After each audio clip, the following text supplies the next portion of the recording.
Well, we're live. Good morning, Ohio. I'm State Representative Tavia Golonsky from Ohio's 35th Ohio House District. Thank you for joining us for a virtual town hall on COVID-19 in our Ohio prisons. Today, various legislators have joined us for a dialogue on this issue, and we are here to listen. When we're finished listening, we intend to strive for solutions. A legislator's job is to make the laws, and we intend to do that if they're necessary in this situation.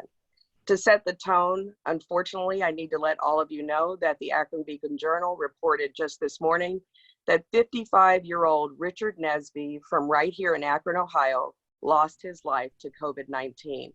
I'd like for you all to seriously consider that there are lives involved here, and during this dialogue, we should keep that in mind. I'd like to turn next to Senator Sandra Williams for an opening, please. Thank you so much, Representative Golonsky, and thank everybody for being on this call today for such a very important issue. As Representative Golonsky said, my name is Sandra Williams. I'm the state senator for the 21st Senate District, which is Cleveland and most of the east side of Cuyahoga County. I think today we're going to be talking about a very important issue that some people may be overlooking, and that is what's happening to our inmates in our prison systems. As many of you might know, I spent 6 years working as a corrections officer for Cuyahoga County and 3 years as a probation officer and 3 years as a parole officer. From that point, I have gained a lot of friends and I have been getting a lot of insight as to what's happening within our prison system. Some of you might know that I serve on the Corrections Institution Inspection Committee, and a few weeks ago we signed or agreed to a motion that allowed the Department of Rehabilitation and Corrections to release certain low-level offenders. But I believe the question today is how many other people that are in our prison systems need to be released. For COVID-19, before we go to them, we will again be acknowledging all the legislators on the call. And the next one we'll bring forward is Representative Grindell, who co-chairs the Criminal Justice Subcommittee with me, and that subcommittee's concentration is on criminal justice. Representative Grindell? She may have had to leave us. We'll come back to her. And may I please then go to Representative Plummer for an introduction of yourself.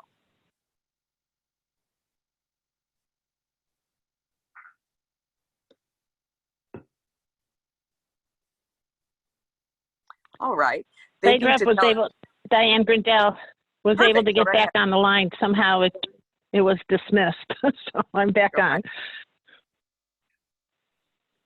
Would you like to? I don't know where you are in the meeting. I just was oh yes. Good morning, everyone.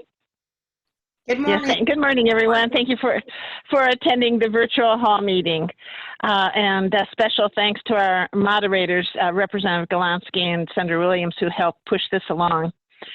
This is an issue that deserves our special attention. Prisons face unique circumstances that inhibit many of the prevention methods suggested for the COVID-19 mitigation, such as the social distancing and the self-quarantine.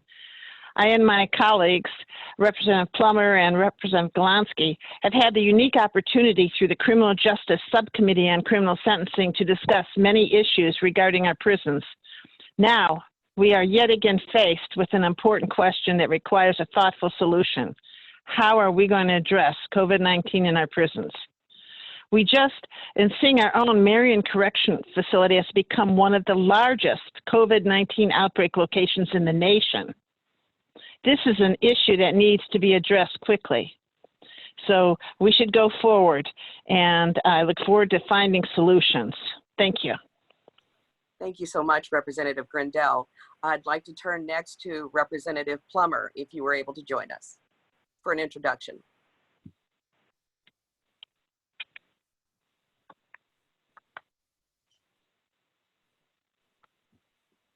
We'll come back to Representative Plummer. I'd like to move now to Representative Crawley. Would you introduce yourself, please? Yes, good morning, everyone. Thank you for having this virtual town hall to talk about reducing the prison population during COVID-19. we know that our prison population had already been overcrowded prior to this pandemic. So we already were dealing with a crisis in our prisons.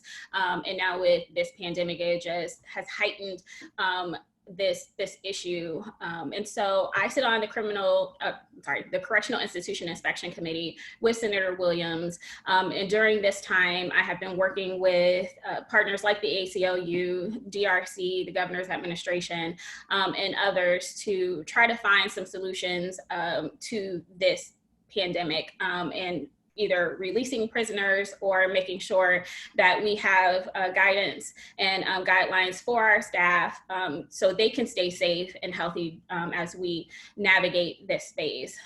You know that CIIC met a couple weeks ago to, under Ohio Revised Code 2967.18, to say that there was a emergency overpopulation in the prisons due to social distancing issues, and that allowed the director to release inmates who were coming up for 90 days. In the in-between time, we know that when we had to meet, it was only 141 individuals, and there has been a release of inmates since then, additional inmates since then, but working also with our local municipalities for judicial releases, and then just trying to help families navigate this as they've reached out to my office for their loved ones and their family members who are either tested positive for COVID-19 or are fearful because they haven't tested positive yet, but they have health conditions that make them very vulnerable to complications should they get the virus. And so I'm happy to be on this panel to talk about some of the efforts that, you know, I've been working on with others, and to address any questions. And so I just thank everyone for their efforts and everything that they're doing in their respective organizations. And I'm happy to answer questions later on. Thank you. We really appreciate all this expertise. As far as I know, this is the first bicameral, bipartisan virtual town hall specifically on this issue in Ohio, and it makes me just proud to be an Ohioan. But we are facing an unfortunate circumstance. Now, I hope I've given time then for Representative Plummer to join us, and if so, I'd love for you to please introduce yourself. Hey, how you guys doing? Yeah. Can you hear me now? Excellent. Yes, good morning. Sorry, I've been having problems with it for some reason today.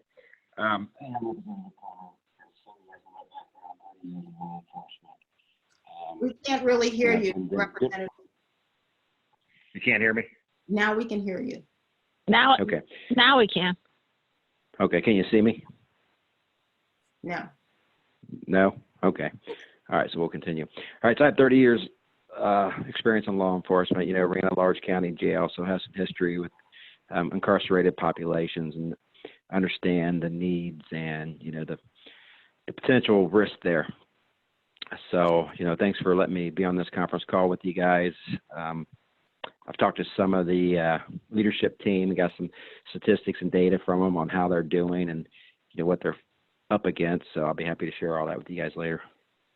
Excellent. We really Great. appreciate that.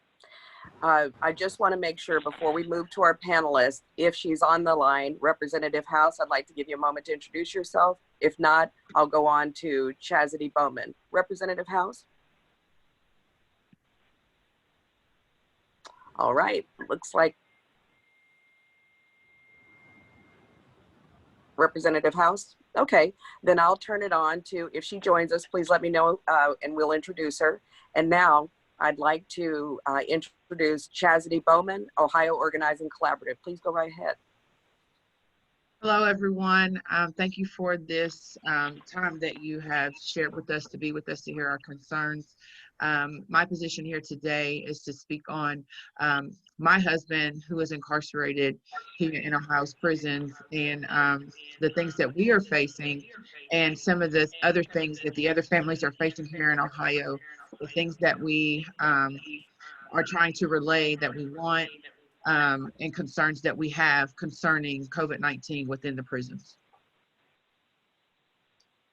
Well, Chastity, could you give us a little bit more information? From my time in working in the jails, what I did know is that sometimes we had two people in a cell. The cells were very close together, so there was really no room to separate when you're in a prison system. So has your husband talked a little bit about what they're doing to separate them at the 6 feet minimum level. And then secondly, when they're doing all of this testing, as we know, there were 884 people in Ohio's adult prison system as of last week who were released, but there are still a significant number of people who are there even after they're being tested. From what I understand, they're going back into regular population or not being put into confinement. So can you give us some insight from your husband's perspective?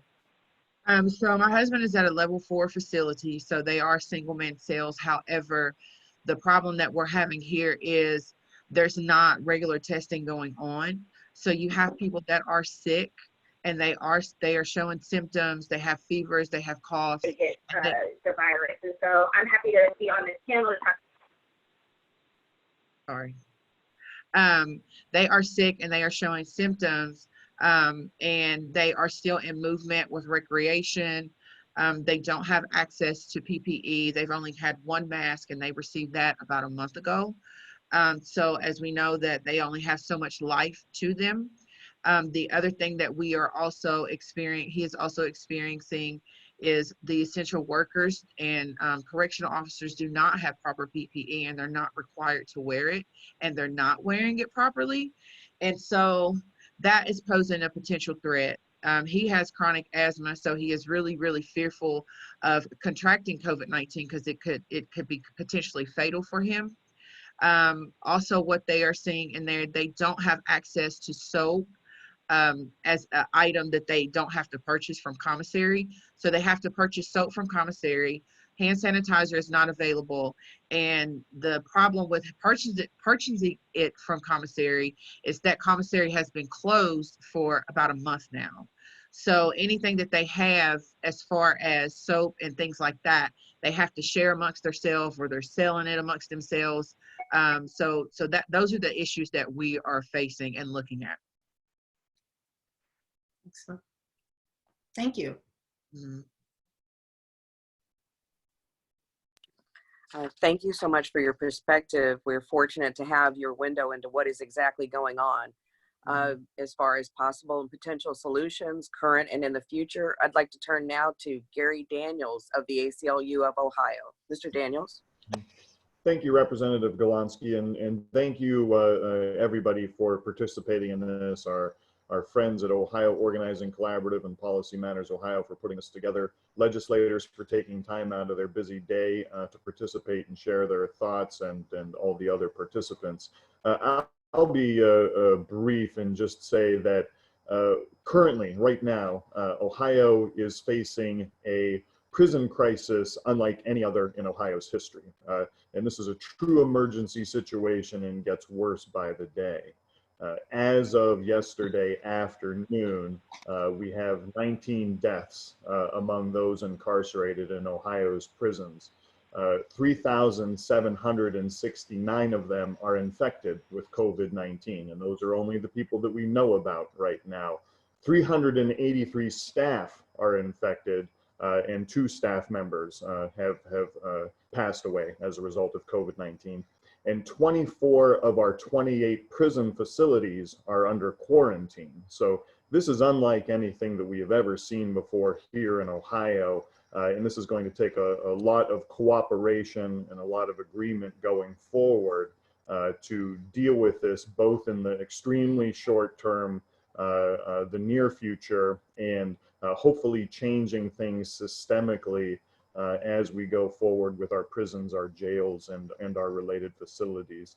I'm confident that we can get there, but of course what we all must do is recognize that this is a true crisis, that this is something that requires an awful lot of attention. And of course, I think as many of us have seen, it doesn't, for a variety of reasons, sort of attract the attention of many here in Ohio and across the country. But this is not something that's unique to Ohio. We're seeing this around the country, and I think it is suffice to say at this point that mass incarceration and COVID-19 are entirely incompatible with each other. But again, with people on this call and other stakeholders and elected officials, I'm confident that we will be improving Ohio and continue to improve Ohio very soon. Daniel, do you believe that the public has a fear of releasing inmates who are in our prison system? I think most of us are advocating for more releases from our prisoners, especially those who are low-level offenders. Have you heard concerns from people about releasing some of these individuals and reducing the burden on Ohio's prison system? Mm-hmm. Yeah, I think certainly there is that fear and concern out there among everyday Ohioans about releasing people who are incarcerated. I think what is important to emphasize is that the status quo does not work. That is, that it is absolutely not an option at this point to have so many people incarcerated, so many people packed into cells around Ohio, because that not only affects them, and we, of course, we were very concerned about them, but it also affects prison and jail staff, and then it also affects the larger community, as we are seeing in places like Marion, the city and the county, because of the particular problems that Marion Correctional Institution is having. I think also people may not realize that, at least in the view of the ACLU of Ohio and some others on this call, there are a lot of people who are locked up that don't belong there in the first place. Whether it's mental health problems, whether it's drug addiction, whether it's various percentages and categories of people, for instance, those who have committed minor post-release condition violations, things of that type, that just simply don't belong in prisons and in jails in the first place. Our jails are packed with people who are otherwise free to go from jail, pre-trial. They have not been convicted of anything. They simply cannot afford bail to get out of jail. So I think if we can lay it out to the public and continue to lay out to the public, there are a lot of people that don't belong there in the first place and that can be released safely at this point. That's a starting point. That's a floor, not a ceiling. Engaging stakeholders and elected officials in the general public is an ongoing effort, and one I think that many or all of us are committed to on this call. Thank you so much. We really appreciate that perspective. And again, I hope everyone heard the highlight that it isn't just our prisons that are suffering. We've begun to see very real and credible reports about, since the virus doesn't know any better, it leaves the prison whenever someone leaves the prison. And I'm talking about the staff members and the other people who work there who go home to their families. And so that's a very real question and concern. We'll come back to Mr. Daniels with any questions, but I was just notified that an additional representative is joining us today on the call, and that's Phil Robinson. Mr. Robinson, Representative Robinson, would you like to introduce yourself?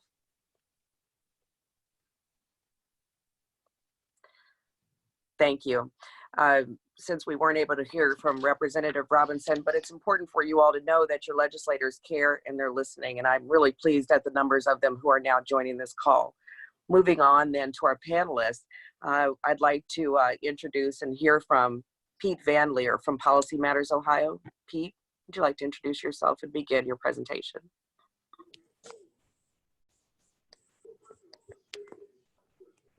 Unmute me.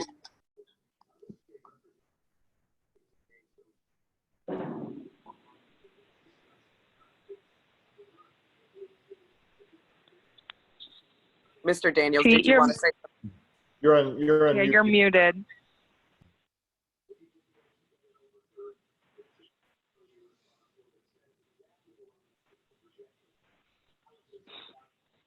Hi, Pete, you're muted. So if you're speaking, we can't hear you. Can you hear me now? Yes, go right ahead. Okay, thank you. So yes, my name is Pete Van Leer. I'm with Policy Matters Ohio, and been working with the ACLU and other partners on this for quite some time now. And we have been advocating along with our partners for a safe and responsible release of more people are incarcerated in the prisons. And Chastity Bowman spoke, the things that we've already heard from ACLU and from Chastity Bowman are very much what we hear from others as well. So particularly in the larger spaces where there is no opportunity, as others have mentioned, for any kind of distancing or protection. We are hearing other a number of other prisons that the same kind of thing is happening there. A lot of concerns about medical care and the testing and how that's working. One thing that Gary has mentioned is the overcrowding. And if you look at the prisons that are being hit the hardest right now, Pickaway and Marion in particular, those are both about 149, 150% over capacity from the designed capacity for those structures. Wow. Belmont is another prison that is starting to see more and more cases. I believe they're up around 40 cases as of yesterday, and that is also above 140% capacity. So that's a very real concern, not only on the system level of 10 or 11,000 above capacity for the whole system. It was built for 38,000 and houses almost 49,000 people now. But also the community spread issue. I mean, so that individual institution issue is also a part of the overcrowding issue. It needs to be addressed both institutionally as well as at each facility. Rep. Golonsky, you mentioned the community spread piece. And for those same facilities, those same prisons, Marion in particular, there was a story in the paper in Marion the other day, and the data show that they're not even counting the people who are infected in the prison. Those smaller counties like Marion, Pickaway, and Belmont, which are much smaller than say Cuyahoga County, the rates of infection of COVID-19 in those smaller counties are at the same levels per, the same rate as those larger counties, those larger, more densely populated counties where you'd expect a higher rate of infection. Those smaller counties, because of the prisons being there and the staff and people coming and going, that disease is coming out of the prisons. And it's important to note that the disease did not start in the prisons. It went into the prisons, and now it's that petri dish effect has taken hold where so many people in the prisons are infected, and it's starting to come back out. As you know, the guards, the prison staff, as Senator Williams had said before, they are also very vulnerable to this, and it's not clear that they're getting the protective equipment they need, and they're not being protected on their jobs. And then that is about keeping not only the incarcerated people safe, the guards and prison staff safe, but also the broader community, because we all become more susceptible if this isn't addressed in the prisons themselves. We want to make sure that, to follow up on what Gary was saying, there are a lot of categories. The state prison system has levels of security risk, and there are 14,000 incarcerated people in the prison system right now who are identified as security level 1, which is the lowest level of concern, people least likely to break prison rules. And we think that's a good starting point for saying who can be released, and looking at that group and starting with that group and finding people there who can be released. Our overall advocacy on this is that we should be looking at the people who are least likely, at the lowest risk to reoffend, and at the highest risk to contract the disease, right? So those are two broad categories. And what's happened so far, very limited releases, and it's very concerning that the state is not taking a much broader approach and thinking about how do we protect not only our people who are incarcerated, our neighbors and friends and family members, loved ones who are incarcerated, but also how we protect our broader community. And we have to really emphasize that this has a huge impact on people of color in Ohio, because they're disproportionately incarcerated by huge margins, and also disproportionately likely to serve as prison staff.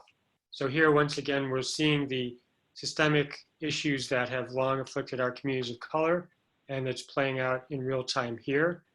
And as Gary said, we really need to think about this as how do we deal with this short-term crisis, and how do we come together as a community to also address the longer-term systemic inequities that are really affecting our communities. Well, thank you so much. I want to open up the floor to find out if there are any questions for Mr. Van Leer. Well, Representative Golonsky, I do have one. We did get a question in our chat room about whether or not a person who committed a robbery is in prison for 10 years who did not have any incidents while they're in prison, if they completed 8 years with no incidents compared to a low-level offender who has been fighting every day, which one of them should be released? And can we explain what we mean by nonviolent? But I want to also kind of go over the criteria that the Corrections Institution Inspection Committee used when we gave the authority for DRC to release the 141 inmates that Representative Crowley referenced. So when we passed the motion, the inmates that qualified to be released were those that were disqualified were those convicted of serious charges such as sex offenses, homicide-related offenses, kidnapping, abduction, ethnic intimidation, making terrorist threats, domestic violence. So anything that falls into a serious charge is actually a part of that. If they had been denied judicial release in the past, they would not qualify to be released. Having a prior incarceration in Ohio, if you had a prior incarceration and you were sent back to prison, they were not considering you for release. And we know that that is not fair, because you can go back to prison for not paying your child support or driving without a license. As a parole officer, we sent people back to prison for very small cases, but that doesn't mean that they're a threat to anybody. If you have an Senator Williams, I'm sorry, before you go on to your point about a prior incarceration. So when I spoke to the Director Chamber-Smith last week and asked about expanding the criteria for which inmates would become eligible if they came into their 90 days, she did say that she was looking at including and had made a recommendation to the governor to include inmates who had a previous DRC number for a same or similar offense. So under the governor's first initial criteria, if you had a previous DRC number, you could not be included. But she asked for them to be included if you had a second previous DRC number.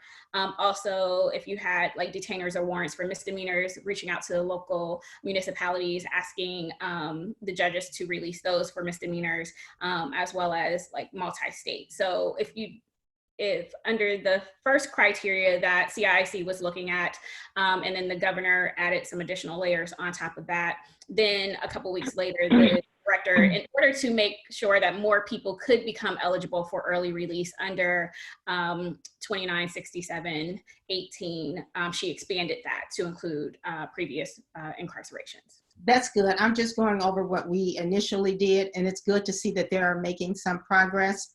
Again, if you had if you were an interstate offender, if you had active warrants or detainers, and if you had a serious prison violation within the last 5 years. That was the original criteria that what we were looking at. And I'm glad, Representative Crowley, that the DRC director has looked at other individuals that could be released. That will help us out a lot.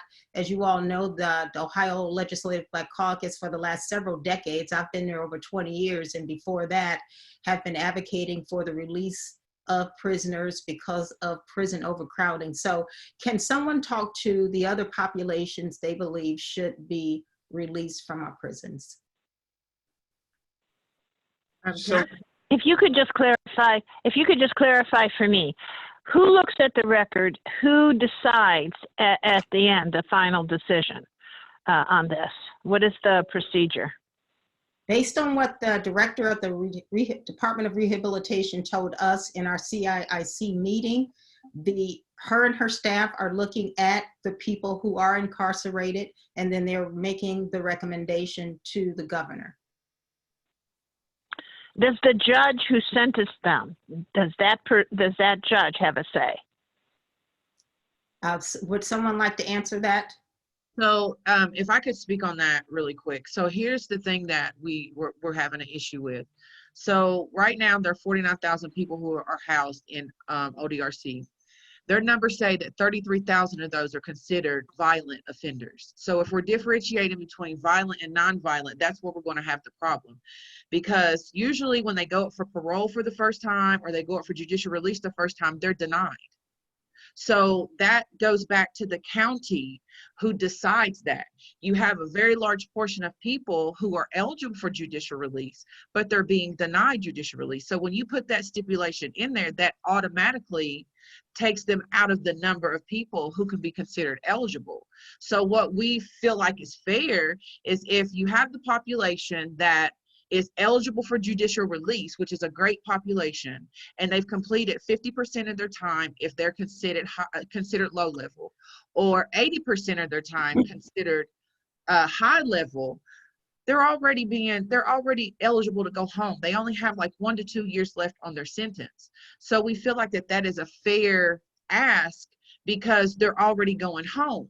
As far as posing a threat to society, as far as the virus is concerned, they're posing a threat now because there's no containment of it inside there. So people are going in and out of the prisons and they're going back into society. So that claim is already, we can already take that claim down because they're being negligent in containing it. So what we're asking is the prisons that don't have, you know, that we're seeing low numbers, let's start releasing and contain it. So Thank you. Speak on that. Yeah. We are really grateful for the conversation. I would also add, Representative Galansky, that number one, the governor can release these individuals. The governor has the authority to release a lot of people from the prison system. The people are going to be released because they don't have that much time left, are going to be monitored by their parole officer for the remainder of time. They are finding adequate housing for individuals to go to, so people are not being released to go onto the street. They are being released and they are being monitored. So there are a lot of individuals who don't need to go back for judicial authority to be released, but I believe it may depend on the case. But maybe some of the lawyers on the call could answer. And I did just get a message that Representative Phil Robinson is back on the call. Yes, excellent. And we do want to come back to you, Representative Robinson, to give you a chance to introduce yourself. We're really grateful that you're here.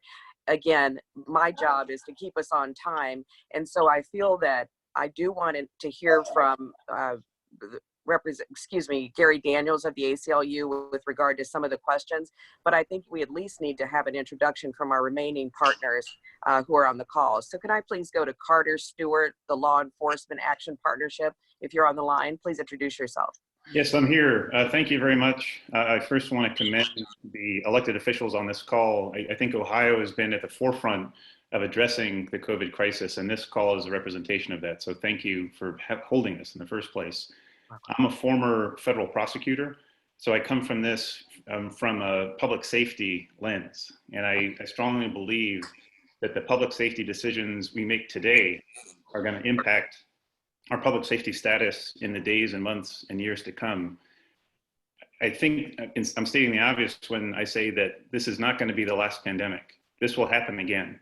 So what we get right now will be extremely important for addressing what happens in the future. Folks have already talked about the impact on the guards, correction officers, their families, their communities. They've talked about the impact on the folks in prison who are incarcerated. So I'll go to two primary concerns from public safety perspective. One is you have prisons that have no more programs. You have prisons that have no more visitors. You have prisons with depleted numbers of enforcement officers. That's creating very dangerous conditions and something that should be addressed now. The second one goes to public safety outside of prisons. The longer we allow the prisons to exist as Petri dishes, the more likely it is that when people do leave prison, and many people will leave prison regardless, that they will continue the life of the virus going back into the communities. So if we want to flatten this curve in Ohio as quickly as possible, we need to reduce the prison populations and stop them from being Petri dishes. Thank you. Thank you. And again, just in the interest of time, I need to make sure we get all of our panelists in, but those were excellent observations, Mr. Stewart. Can I please hear next from Kevin Warner, Ohio Justice and Policy Center? Mr. Warner. Thank you, and thank you to all the legislators who have joined this morning, as well as members of the public who've tuned in. I want to be brief because I want to have the time to hear questions and discussion, but I think really what what we're learning as we go through, day by day, is that we really need to meet this moment with solutions that are commensurate with the virus and its impacts. And so in the short term, what that really looks like is making some adjustments to the revised code. And to do that in such a way that it allows our whole, the whole of our state government to be working in concert to alleviate some of the problems, especially what we see when it comes to overcrowded prisons. And so there are ways that we can safely and responsibly provide relief to those overcrowded prisons. In the long term, I think that what we have to understand is we need to think long and hard about what is the utility of incarcerating people long after they have done the hard work of rehabilitation.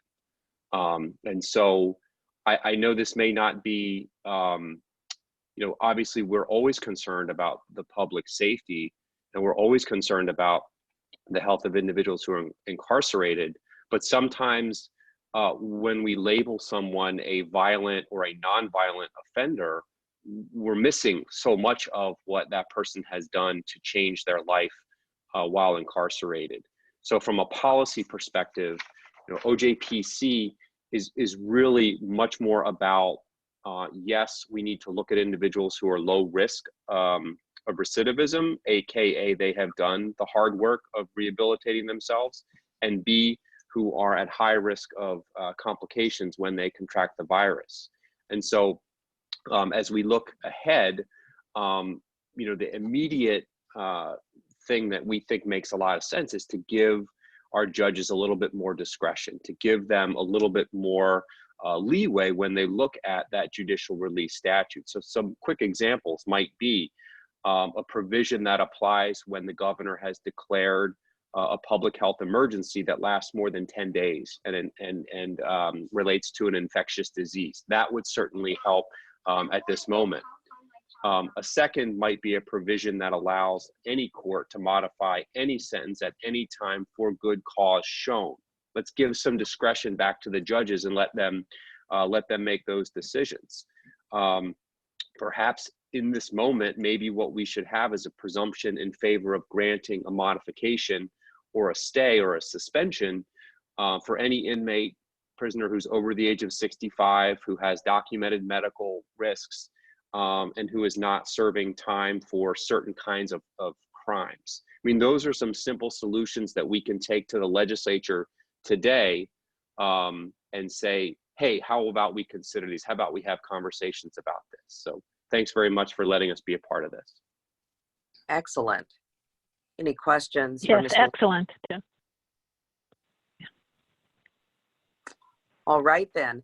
I'd like to give our last panelist an opportunity, Stephen Johnson Grove of the Ohio Transformation Fund. Please go right ahead.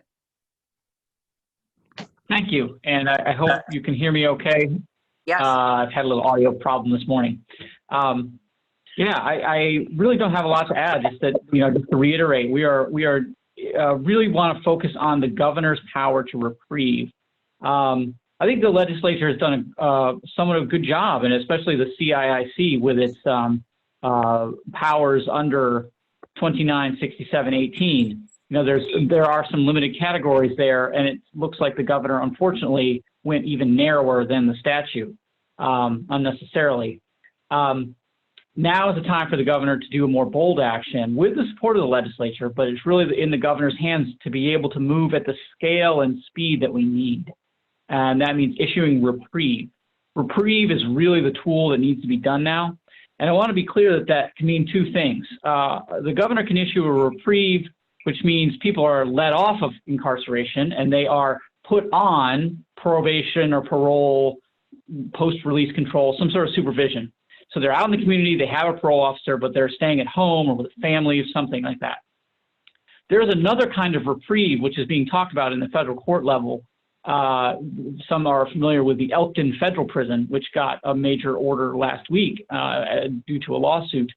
And there, the court said that the reprieve or the release could be to another facility Could be something like a hotel or some facility that's taken by the, temporarily used by the government to hold people, and they are actually still considered incarcerated. They're just not in the prison anymore. Obviously, we want people to be home and be able to be dispersed with their families and be supported in that way. That's probably lower cost and very safe for many, many people.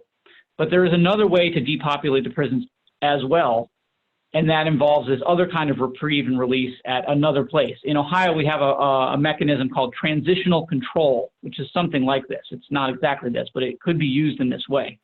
But first and foremost, the governor needs to issue a reprieve. That's really the mechanism. It's not commutation. We can't go through the lengthy parole board process for each individual. That would take too long to get to the scale that we need, as Kevin Werner said, commensurate with the scale of this crisis. We can't get to scale if we don't have the governor doing a reprieve at that level. Thank you. Well, that was excellent. And so we've already heard from so many of you with suggestions, all the way from the governor's reprieve to possibly changing the Ohio Revised Code. We've had some suggestions about policy changes within the current framework of the code.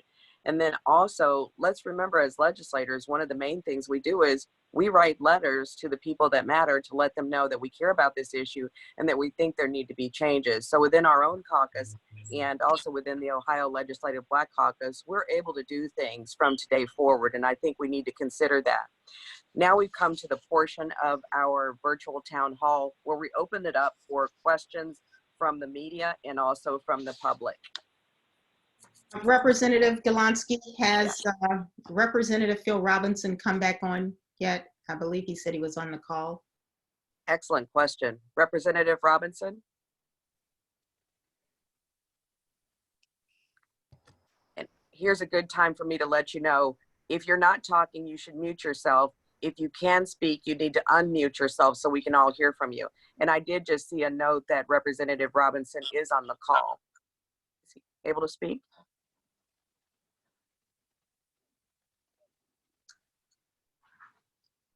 Well, until he says something, maybe we could someone can answer this question. Oftentimes when we're in a committee in Columbus, the first question we ask is, what is other states doing in this type of situation? So can any of the experts on this call tell us what other states are doing to reduce their prison population during COVID-19? And just based on one of the questions that we've gotten so far, I understand that there are some prisoners who don't have adequate water to even wash their hands. Can someone speak to that as well? If it's all right with Representative Galansky and Senator Williams here, I will both try to take a brief stab at that, but then also back up a little bit with regard to what Kevin and Stephen and some others have been saying with some earlier questions that came up about state law and what the recommendations are for decarceration. And of course, I can only speak on behalf of the ACLU of Ohio, but I think there's a good amount of agreement among many of us on at least some of these things, perhaps not all. There are at least four state laws to get people out of prison early.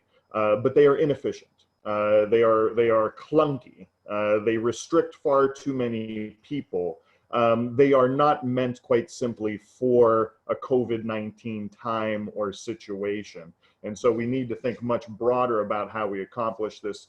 Stephen had mentioned a reprieve office.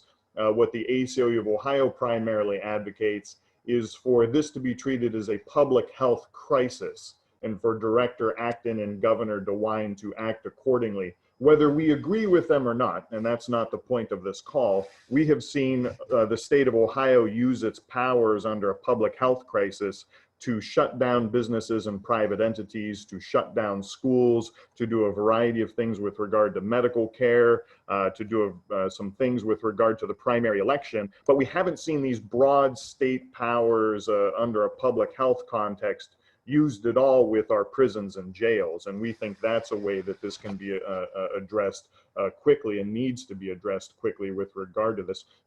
About categories of people that the ACLU of Ohio thinks could and should be released, a little bit more detail about that. We talked about minor violations of post-release conditions that make up at least 20% of the people currently incarcerated. But we have sent to the governor and others some other, let's say, food for thought as to other categories that should be considered. What about all those people, no matter what their offense, when they only have, say, 6 months or 1 year or a year and a half left on their sentence? In this context of COVID-19, does it do any good to keep them incarcerated where they are exposed to COVID-19 when they only have a short amount of time left to get out?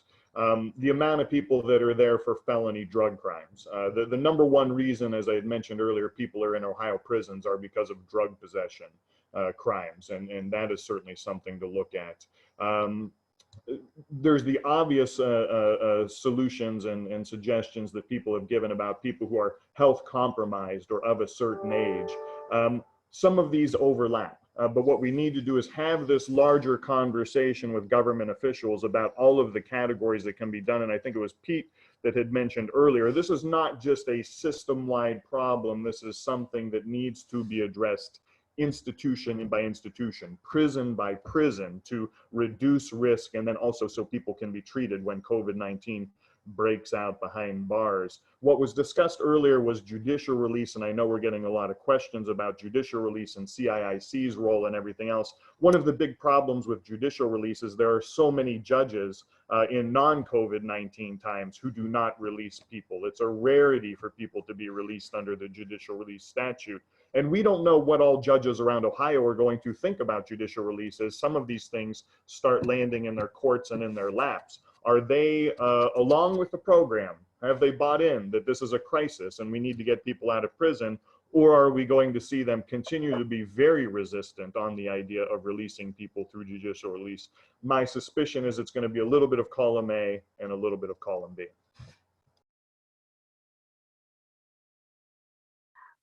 We've been joined by so many leaders in this criminal justice reform space, and also people who know a lot about what's going on with our prisons. So I just like to acknowledge that I just saw that Jasmine Ayers joined us. I know that we were going to reach out to Shakira Diaz, and so many people that are interested in this issue.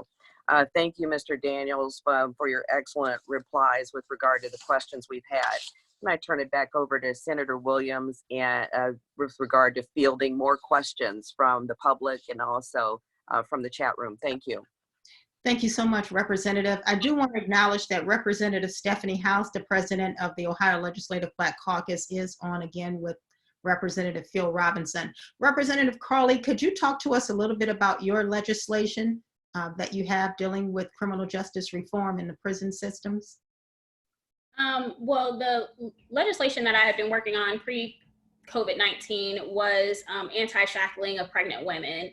And as we got into COVID-19, the first population that I was really concerned about and reached out to DRC, and not like I'm less concerned about other inmates because I've been working on breaking the preschool to prison pipeline for a long time, but really wanted to address our women that were incarcerated who were pregnant or recently postpartum. And then that was prior to our last session date. And have been working with DRC and the former director of the Correctional Institution Inspection Committee, Charlie Adams, to work on anti-shackling of pregnant women. And so that's one piece of legislation that I've been working on. Since COVID-19 has taken place, I've worked with we had a subcommittee with the Ohio Legislative Black Caucus where it was myself, Senator Craig, and Representative Ingram, and we wrote a position statement on where we are with releasing inmates, obviously expanding the criteria in which people would become eligible under the Ohio Revised Code, as well as making sure that we look at whether we're in this crisis or not, funding for programs for rehabilitation, looking at releasing technical violation offenders or low-level nonviolent offenders. And I know that people have issues with terminology and differentiating between violent and nonviolent, but that's just where we are, and that's what we put in as categories, as well as those who are high risk. And we sent that to President House, and I know that she has sent that on, and that's where we are currently with COVID-19 and what we've been doing to address it. I also talked to with some local judges on judicial release, and there are some judges who are not interested in it, but then there are some judges who have been interested in looking at each inmate case by case. Just had a conversation last week where a judge did say that they denied judicial release because the person had been in prison for 10 years, and during those 10 years had multiple issues with behavior and threatening and intimidating other inmates, and they just didn't feel comfortable at this point in time letting them out on judicial release. And so I'm trying to have, those hard conversations with judges who typically aren't interested in judicial release, but given that they had come up before and might have been denied, and they don't qualify under the CIIC guidelines, asking them, especially if they have health conditions that really put them at risk, would they really be willing to revisit those cases? So that's what I've been working on. And I do want to say there was a question in here about PPE and ODRC paying for or having state funds for that. When I talked to the director, Chamber-Smith, last week, because there was an issue from OCSEA with staff having PPE as well as inmates, she let me know that they did secure a new distributor for PPE, and that staff was getting 3 masks every shift, and then they had gowns. There was an issue with surgical masks versus N95 masks. I know that there were some staff who wanted to be fitted for N95 masks.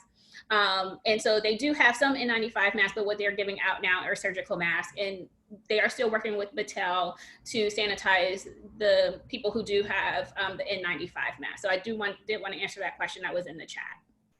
Excellent, thank you so much. Another question we have is, and I know someone on this call, one of our experts has this, the answer to this question. If we take away the fact that they're using people as a criteria, people who would be released within the next 60 to 90 days. Can you talk about how many low-level nonviolent offenders are in Ohio's prison system? Don't even think about 90 days. Doesn't matter if they have a year left or 9 months left. How many people could we potentially get released from our prison system to address the issue of COVID-19 and to address the underlying issue of overcrowding in the first place? Can someone please answer that question? This is Stephen Johnson-Grove from the Ohio Transformation Fund, and I'd like to be really clear about what we mean by nonviolent. I think you should be talking about people who are nonviolent today. And there are people who have spent lots of time in state prison and have actually done work on transforming themselves, participating in programming, which DRC has extensive records of.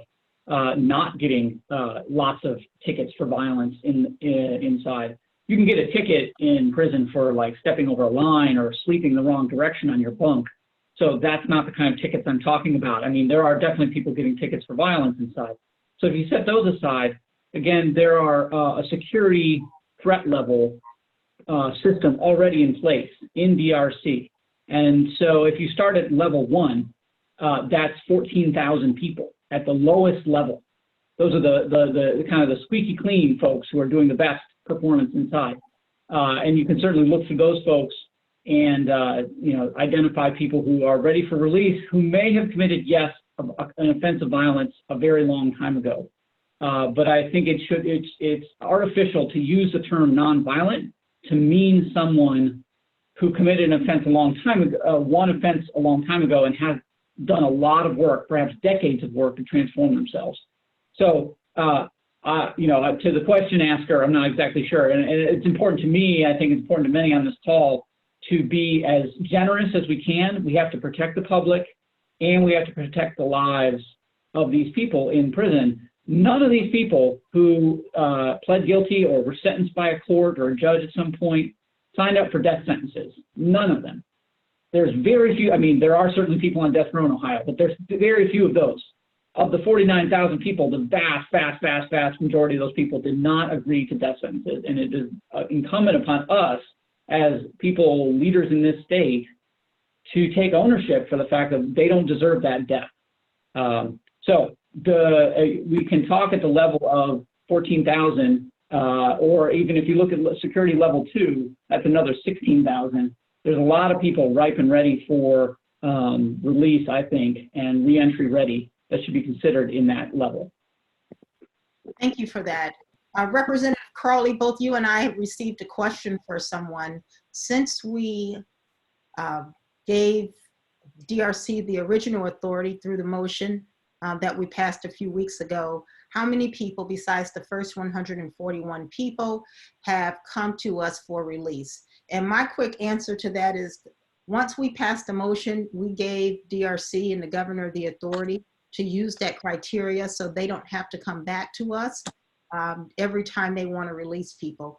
But Representative Attorney Crawley, would you please address that question? Right. So as of last Tuesday, it was 844. And then I reached out today, and they are down an additional 416 individuals from last week to this one. So approximately 1,250. But this is also, I just want to be clear, due to not taking inmates in except for parole and then female inmates. Also, most of the people already was, due to get out. And so between last week and today, approximately 1,250. And I know, as I said before, the director has been trying to look at the criteria, make recommendations to the governor in expanding, who could qualify. So a significant amount of inmates could be released. She's also retroactively going back. So as of last week, when she made the recommendation for additional inmates, even people who had came up for 90 days and didn't meet CIC guidelines, and then the additional barriers that the governor put in place, once she made that recommendation and the governor agreed to it, she retroactively went back to include people who now fit under the additional criteria. Thank you so much for that. I know we only have a few minutes to go for this very, very informative panel.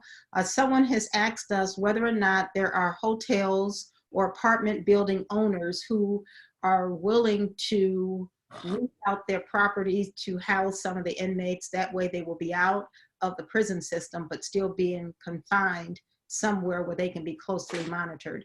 I do not have the answer to that question. Does anyone on the panel know whether or not there are currently anything in the works where hotel rooms that are not being used are allowing DRC to allow inmates to come out and use their facilities?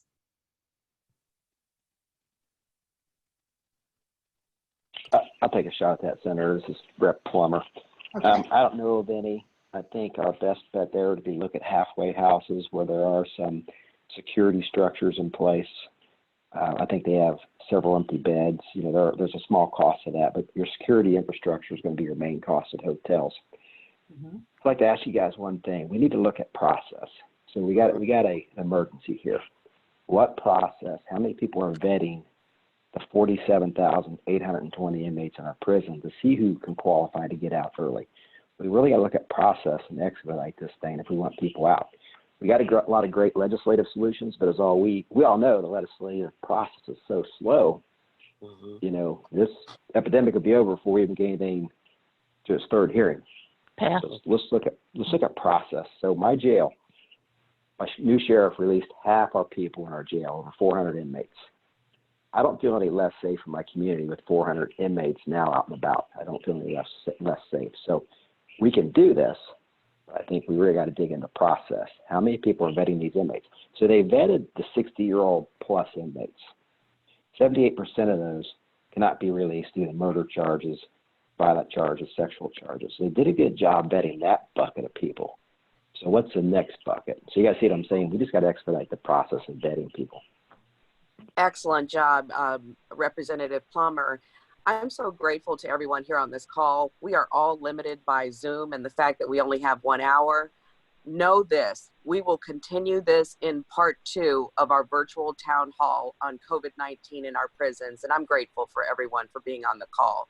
But I do believe that we have to end this and know that all of your legislators are still listening. And thank you again. And I would just say, keep your questions. Thank you. up. We will make sure we answer those questions at our next call. Thank you all for being on, and know that all of us legislators and activists are committed to making sure we resolve this issue, not just for COVID-19, but moving forward, because the Ohio prison system and the criminal justice system in general definitely needs to be reformed. And I thank you for being on this call as well. Thank you for your leadership, Bye. representatives, senators. Thank you. Bye-bye. Bye.